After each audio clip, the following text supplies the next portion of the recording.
అసలు ఇక్కడ ఈ యొక్క కబ్జా అనేది ప్రారంభమైంది ఇప్పుడు అసలు 2014లో తెలంగాణ రాష్ట్రం వచ్చింది కొత్తగా. అప్పుడు టీఆర్ఎస్ ప్రభుత్వం అయితే ఏర్పడేటువంటి సందర్భం. అంతకు ముందే ఈ కబ్జాల ప్రక్రియ ప్రారంభమైందా, లేకపోతే ఆ తర్వాత మొదలుమెల్లగా మొదలవుతూ వచ్చిందా? వర్షాకాలంలో ఈ చెరువు ఎక్కడ దాకా కనబడేది? లేలే, ఇది చెరువు చాలా పెద్దది. ఈ చెరువు బర్షాపేట చెరువు నీళ్ళు, మన భరత్ నగర్ నుంచి వచ్చే చెరువు నీళ్ళు, ఈ చెరువు పోయి మళ్ళా కప్రా చెరువు నుంచి పారుకుంటా పోతుండగా ఎదిలాబాద్ చెరువు దాకా పోయేది. ఈ చెరువు 2014 తెలంగాణ వచ్చిన తర్వాత కొంతమంది అలా వాళ్ళ స్వార్థాల కోసం పార్టీలకు వచ్చి మేము టీఆర్ఎస్ నాయకులం అనేసి ఈరోజు 2014 నుంచే మీరు మీ గూగుల్ మ్యాప్లో చెక్ చేస్తే మీకు బాజాత్గా 14 గూగుల్ మ్యాప్ చూడండి, మార్పు వచ్చేస్తుంది. కాబట్టి మేమంటున్నాం అంటే తెలంగాణ ప్రభుత్వం వచ్చిన తర్వాత మార్పులు అవుతూ ఉన్నాయి, కబ్జాలు అవుతూ ఉన్నాయి. మేము ఆనాడు తెలంగాణ ప్రభుత్వాన్ని కూడా మేము క్వశ్చన్ చేశాం. కలెక్టర్ గారు ఆదేశాల మేరకు మా గ్రామస్తులందరికీ కూడా మీరు దగ్గరుండి మీకు అనుభవంగా మీకు ఎక్కడెక్కడ ఎంక్రోచ్మెంట్స్ అయినాయో మా అధికారులకు చూపించమని కూడా ఆ రోజు నోటీస్లో రాయడం జరిగింది. మీరు కూడా ఎంబడి ఉండి సర్వే చేయించుకోండి అని చెప్పేసి మాకు కూడా ఆర్డర్స్ అంటే మాకు కూడా నోటీస్ ఇచ్చిర్రు. దాని ప్రకారంగా మేము ఇక్కడ వచ్చినప్పుడు ఏం చేసిరు వాళ్ళు? వచ్చినప్పుడు ఈ కబ్జాదారులు ఏం చేసిరంటే ఇక్కడ సంబంధం లేని వ్యక్తి చూడండి, ఇక్కడ సంబంధం లేని వ్యక్తి వచ్చి మా మీద ఎవరైతే మేము జాయింట్ యాక్షన్ కమిటీగా ఏర్పడి మేము ఫైట్ చేస్తున్నామో వాళ్ళ మీద అక్రమ కేసు అంటే అట్రాసిటీ కేసు పెట్టడం. అసలు చెరువుకి అట్రాసిటీకి ఏమన్నా సంబంధం ఉందా? అసలు ఆయనను ఓవర్ తిట్టినారు. ఆయనకు సంబంధం ఏంది? ఒక్కసారి అధికారులు ఎంక్వైరీ చేసుకోవాలి కదా. ఇప్పుడు ఒక వ్యక్తి వచ్చి కంప్లైంట్ ఇస్తాడండి, ఇప్పుడు మేము ఉన్నాం, మాకు ఒక అబద్ధం అనేది చూడాల్సింది అధికారులు ఖచ్చితంగా. కేసు పెడితే ఏమైపోయింది? ఇప్పుడు మేమైతే చెరువు కోసం ఫైట్ చేయాల్సిన వాళ్ళం టైం అంతా ఎక్కడ పోతుంది? అట్రాసిటీ కేసు దిక్కు వైపు మాకు ముగ్గు చూపిస్తున్నాం. ఎందుకంటే ఆ కేసు తీయించుకోవాలి కదా, ఆ కేసు కొట్టేపించుకోవాలి. లేకపోతే మాకు అదేదో మెడల పాము వేసినట్టుగా ఉంది. ఇప్పుడు అందులో ఎస్సీలు ఉన్నారు, ఎస్టీలు ఉన్నారు, బీసీలు ఉన్నారు. ఇది ఒక విచిత్రమైన కేసు. కేసీఆర్ గారు కేటీఆర్ గారు మాట్లాడుతున్నారు కదా సార్, మేము వాళ్ళకి ఒక విజ్ఞప్తి ఒకటి చెప్తున్నాము. కేసీఆర్ కేటీఆరే దొంగలు కేసులు పెట్టి చుట్లా. ఇప్పుడు మా మీద మేము ఇంత పెద్ద కేసు దీన్ని మొత్తాన్ని అబ్జర్వ్ చేస్తే మీకు పోయినటువంటి ల్యాండ్కి ఎట్నుంచి ఎంతవరకు ఉండొచ్చు అంటారు? మేము చెప్పేది ఏంటంటే ఇప్పుడు ఈ కొత్తగా కన్స్ట్రక్షన్స్ అవుతున్నాయి, బఫర్ జోన్స్ ఎఫ్టీఎల్స్ ఉన్నాయండి. మొత్తం మాకు ఇండిపెండెంట్ హౌసెస్ కూడా అయినాయి. మీకు ఈ పాత బిల్డింగ్ ఒకటి కనబడుతుంది, ఇది మోడిక అంటారు, దాన్ని గ్రీన్వుడ్ అంటారు. అందులో కూడా మీకు ఎఫ్టీఎల్స్ చూపించారు మాకు. వాళ్ళు కూడా నీళ్లు రాకుండా చేసినది అలా మేమే, లేకపోతే ఎప్పుడు ప్రతి ఏడాది అందులోకి నీళ్ళు వచ్చేటి మా టీం వర్క్తోనే మేము వాళ్ళకి ఇలా నీళ్ళు రాకుండా ఇవాళ మైనంపల్లి హనుమంతరావు గారి 42 కోట్లతో ఏదైతే గొలుసు కట్టు చెరువు అని మేము తీసుకొచ్చినామో దాన్ని బేస్ చేసుకొని ఈరోజు కప్రా చెరువుకి ఒక బాక్స్ నాలా చేశారు.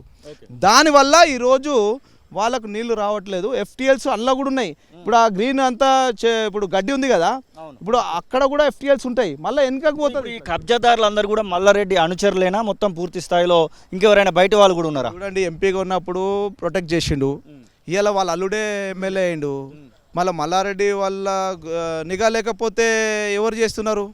మీరు రికార్డు ప్రకారంగా చూసుకోండి. మల్లారెడ్డికే ఇవి చెరువులు కబ్జా చేసే రికార్డు ఉంది కదా. మళ్ళీ ఇంకా వేరే వాళ్ళ కొత్తగా ఈ చెరువు అంటేనే మల్లారెడ్డి అనుచరులు ఎవరెవరు ఉంటారు అంటే చెరువు కబ్జాలు చేసే వాళ్ళు ఉంటారు. వాడు వస్తున్నారంటే పెద్ద పెద్ద ఫ్లెక్సీలు కడతారు, వాళ్ళ అల్లుళ్ళు వాడు అంటే దొంగతనంగా ఖర్చులు పెడతారు. మేము పెట్టాం సార్, మేము ప్రొటెక్షన్ సార్, మాకు ఓటేయమని అడుగుతాం, వేస్తాం, కానీ మేము పైసలు వాళ్ళు అడగం. వీళ్ళు ఏం చేస్తారంటే ఈ కబ్జాలు చేసిన వాళ్ళు అందరూ చెప్పే నీ కబ్జా బయట తీసా బిడ్డ అంటే వీడు ఒక 20 లక్షలు ఖర్చు పెడతాడు, ఆడొక 20 లక్షలు ఖర్చు పెడతారు. మేము ఎందుకు పెడతాం సార్? ఇప్పుడు ఏమంటారంటే వాళ్ళు ఒక ఫంక్షన్ హాల్లో ఫంక్షన్ చేసి ₹1,00,000 సంపాదించి వాళ్ళు అధికారులను కొనేస్తున్నారు, మా లాయర్లను కొనేస్తున్నారు, మా ఎంబడి తిరిగే వాళ్ళని బెదిరిస్తూ ఉన్నారు. అంటే ఈరోజు అధికారులు చేయాల్సిన పని సార్, ఇలా అధికారులు చేయాల్సిన పని మేము 70-80% చేసినాం. మా టీము ఎవరెవరైతే ఇందులో ఎస్సీ ఎస్టీలు ఆధారాలు ఉన్నాయి ఏమైనా మీ మొబైల్లో ఉంటే కూడా చూపించండి. ఇప్పుడు దీనికి సంబంధించినటువంటి సర్వే నెంబర్లే కానివ్వండి, పహానీలే కానివ్వండి, అలాంటివి ఏమైనా ఉంటే ఈ చెరువు శీకం భూమి ఎంత ఉంది అని చెప్పడానికి ఏమైనా ఆధారాలు ఉన్నాయా? ఇది ఉంది సార్, ఇది 1954-55 కాసరా అంటే విలేజ్ మ్యాప్లు అన్నీ అప్పుడే తయారైనాయి. దాని ప్రకారంగా మీకు ఇక్కడ చూస్తే మా చెరువు కనబడుతుంది. ఇది అలుగు ఉంది, చెరువు అని ఎంత మంచిగా కనబడుతుంది. ఇది పట్టుకొని కుంట అంటున్నారు ఇప్పుడు. ఎందుకంటే వాళ్ళకు జిరాక్స్ కాపీతో కుంటని చేసిరు. మేమేమంటున్నాం అధికారులని, మేమేం చెప్పినా మీరు వినకండి. మీరు యాజ్ పర్ 1954-55 కాసరా ఇప్పుడు ఈ విలేజ్ మ్యాప్ ప్రకారంగా మాకు సర్వే చేసి అద్దుబాదులు చూపియండి. ఇప్పుడు నేను ఊకుంటానండి, రేపు తరం ఊకోవాలి కదా. ఇప్పుడు నేనే ఊకుంటలేను, నేను ఒకవేళ నా బెదిరింపు నాకు ఏదో అయింది నేను నవ్వుకున్నా, ఈ రికార్డ్ అయితే ఊకోదు కదా. ఈ రికార్డ్ అయితే ఎప్పటికైనా బయట పడాల్సిందే కదా. మరి ఈ రికార్డు ప్రకారంగానే కొలుమంటున్నాం మేము. ఎవ్వరు దాంట్లో మాకు అవసరం లేదండి, మా ఊరు చెరువు కోసమే మాట్లాడుతున్నాం. ఇంట్లో మా సొంత ప్రయోజనం ఏమీ లేదు. మాకు ఎంత ఎఫ్టీఎల్స్ ఉన్నాయి. మళ్ళీ ఇంకోటి అండి, ఈడ అలుగు ఉందండి, ఇంత మంచి కనబడుతుంది చూడండి సార్. ఇది ఈడ బయట ఉంది సార్ అలుగు, ఈడ ఏడ చూపిస్తారు సార్ చెరువుని, ఈయన చూపిస్తారు అలుగు. ఎంత అన్యాయం, గీడ యాప్ చెట్టు కాడ చూపిస్తారు సార్, గీడ యాప్ చెట్టు కాడ. అంటే ముక్కుని తీసుకొచ్చి కడుపులో పెడుతున్నారు. ముక్కు గీడి అని ఉంటుంది కదా, కడుపులో ఉంటుంది కదా, అంతా భవంతులు కనబడతా ఉన్నాయి కదా. అలుగు అంటే ముక్కు ఆడ స్టోరేజ్ అవుతుంది వాటరు. ఆ స్టోరేజ్ అయ్యే ప్లేస్ తీసుకొచ్చి కడుపులో పెడితే మరి కడుపు ఎక్కడ ఉంటుంది, ముక్కు ఎక్కడ తెలియదు అధికారులకు, నాకు అర్థమైతే లేదు. మేమే సగం రిపోర్ట్ ఇస్తామండి. మాకు already atrocity case, false case మేము ఆల్రెడీ చెప్తున్నాం.